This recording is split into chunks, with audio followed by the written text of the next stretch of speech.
ցանց։ Հա, երեք սկսեցի 60-ի ցանեցի։ Դեր չի տա ցանել է, լավ է գանի եմ քանսե ցանեն։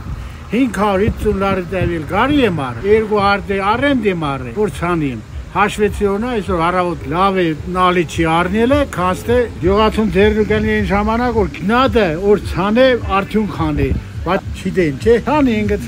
Ցանինգ, ասում կուկա, նե գինկա, նե բանկա, այս տարի քարտոշկան արդեն լավ է, գինը, մանուելի լավ է։ Այս տարի եղանակը անբարենպաստ է, շատ խոնավ է հողը, ոչ մարել գրնանք, ոչ էլ ցանել։ Կսպասենք եղանակը լավ է, սկսենք ցանել։ Կարտոֆիլը մերքով շատ դժվար գաճի, որովհետև հուլիսին դաժե մարոզ գալի սևցնեք է կարտոֆիլը, բայց կարին գալի ցանել։ Դե լուբոյ դեպքերում ցանելը ճիշտ է, ոչ թե հույս տենենք մենակ խամին, բայց մեր քովաշտ անասնաբավությունն է, խոդը պիտի ելոր անասունները պահենք։ Հայաստան կաբրինք, հələ ցանք չենք ել։ Եղանակ չկա, ինչ եք ցանքսել։ Դերնդուն ենքան բաներ, անասնապահ մարտիկ ենք, ինչ խեղնի, բերքնոր չստանանք, խոդա նաղդ է։ Ամեն ինչը եղածին կարտոֆիլ եք ցանենք, քալամեք ցանենք։